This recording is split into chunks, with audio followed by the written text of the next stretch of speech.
With housing costs in the Bay Area continue to increase, multi-generational homes are getting more and more popular. It's been the norm for some cultures out there, but it's been on the radar for a lot of buyers nowadays. And it's partly due to the possibility of just shouldering the financial costs across generations. Now in this video, I'll be sharing with you what to look for in a multi-generational house and some tips to plan for in the future if you'll be caring for your parents or in-laws someday. Hey guys, Gwen here with Intero Real Estate at Burlingame. There's no way around it. We're all getting older and nothing we can do about that. The best thing we can really do is just plan for it. Recently, I was working with some clients of mine that were interested in buying a home for their family and the grandparents. They wanted to help care for the parents and at the same time get some financial help with the housing.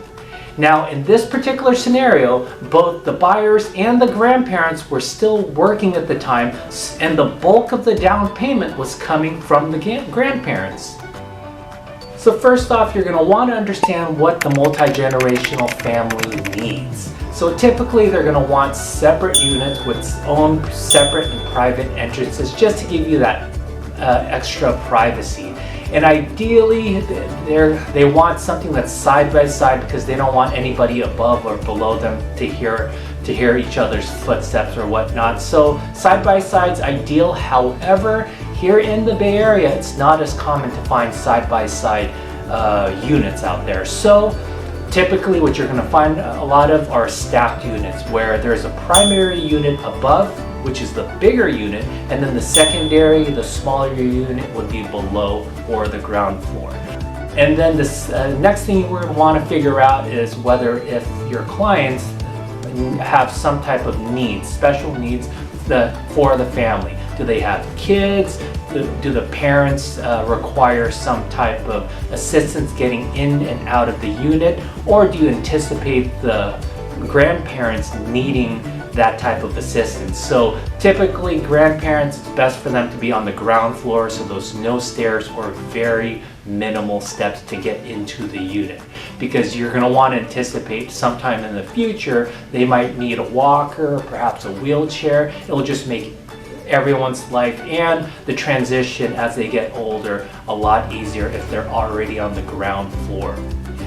Another thing which these multi-generational families really want, which they value a lot, is separate kitchens, because they want to have their separate living space and they want to be able to cook. They may cook and have dinner together, but they want to have that extra added bonus that they can cook on their own and just leave each other alone while having the comfort of them being in close proximity. Now another huge benefit which these multi-generational families look for is yard space. Yard space for either the kids to just play and enjoy the outdoors, and or the grandparents or the parents to have some sort of outdoor living space to enjoy gardening and just enjoy the nature of being outdoors. So I sold this home to a family that was in a similar situation where the property was a multi-level property. Grandparents was moving in with them, and luckily enough, the upstairs unit, the primary unit, was a very large unit. It was a 3-bedroom, 2-bath home. And then the second unit, which was on the ground floor, was a 1-bedroom, 1-bath, spacious with a large living room, private, with its own kitchen and its own private deck.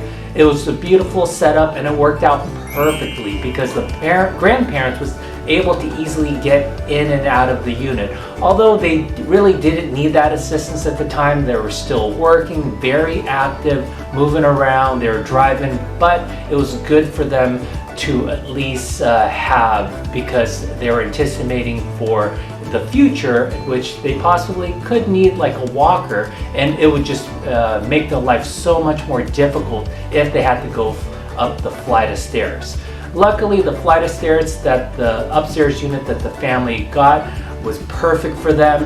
It was a huge flight of stairs, but it was the biggest unit, and there was a lot of separation between the grandparents and the grandkids and their kids.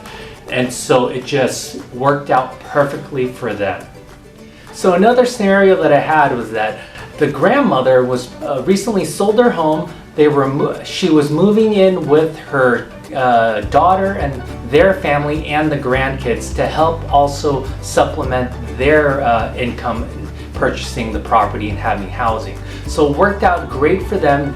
We ended up finding a very large single-story home, and the unique thing about this particular house was that the bedrooms was both on either ends of the house. So when one end was the kids and the grandkids, where there was 3 bedrooms on one end, and then another bedroom, a bedroom with its own suite on the other end, which was perfect for the grandma. And it was great. They were able to share the house under one roof.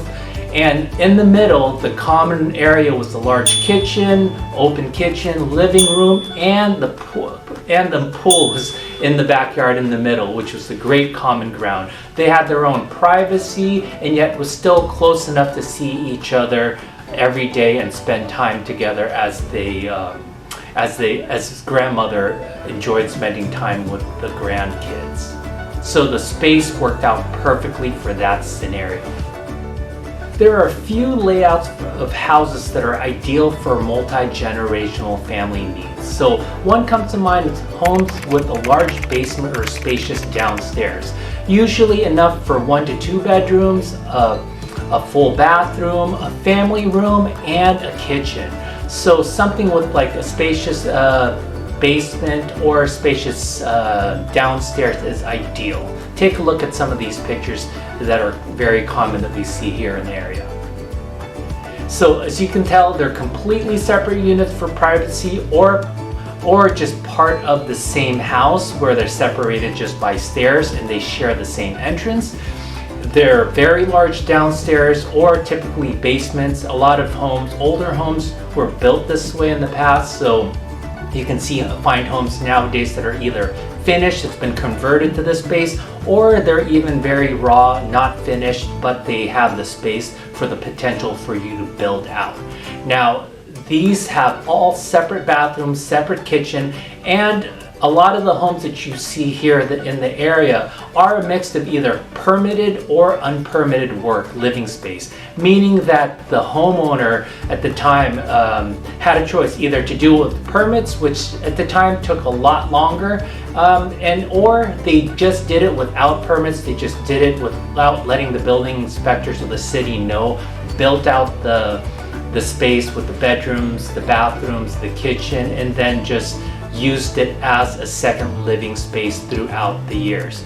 So you'll find a lot of those types of homes possibly in South San Francisco, San Bruno, Daly City has a lot of those types of properties, Pacifica, and parts of San Francisco.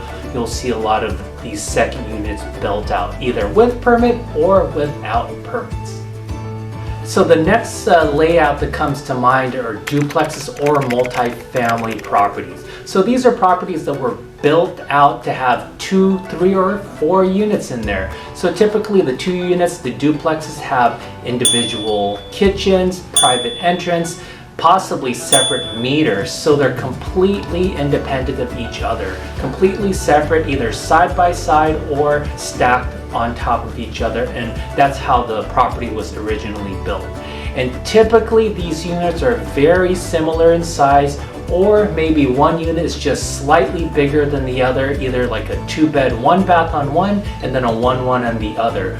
Or you typically see a lot of them that are like 2-1s and then another 2-1s, very similar in layout. These are great properties because they provide a great option to eventually convert them into a rental property in the future after you've used them as a multi-generational family home.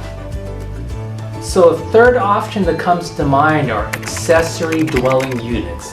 So a lot of houses, or we're starting to see a lot of houses now where they have an ADU built in. These ADUs are built in, they're smaller than the actual main primary house. However, they have their own kitchen, their own bedrooms, private bathrooms, private entrances.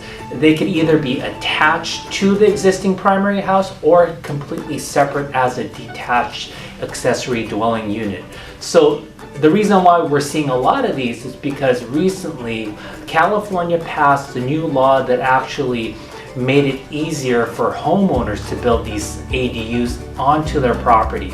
So they're fast-tracked and streamlined, so you can actually build an ADU a lot easier and quicker because this is California's way of addressing the housing needs that we have here in the Bay Area and all of California.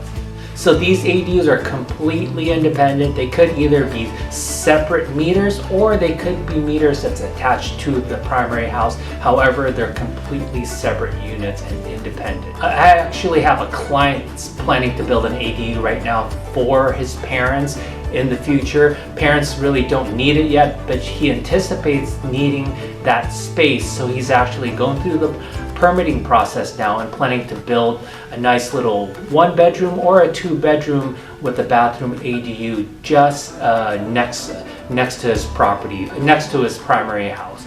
So these are some of the things that you can do to anticipate and plan for your parents or in-laws if you anticipate having to care for them in the future. Huge benefit for ADUs is that they add value to the property itself. And there's also a lot of additional future uses for this ADU. If you don't want to use it as living space, they could potentially be used as an office. So it all depends on the family needs. So if you have a family that wants a completely separate unit for privacy, they want to have that sense of independence, you're going to want to look for properties that have individual space. Or if you have a family that's okay with living under the same roof, with a bigger house with just an open, big floor plan that just gives you that minimal privacy, enough space to get by, you can look for a home where the bedrooms are on either ends that allow you that privacy that the family needs. And you can also just be planning for the future, where you can look at your existing single family home and see where there's a potential space to add an ADU in the future where your in-laws or parents can eventually use in the future when the time comes. If you have housing needs for a multi-generational family, give me a call or shoot me a text. I'd be happy to help you find the right home to fit your family's needs. Until then, I appreciate you watching. Check out this next video if you're thinking about making a move.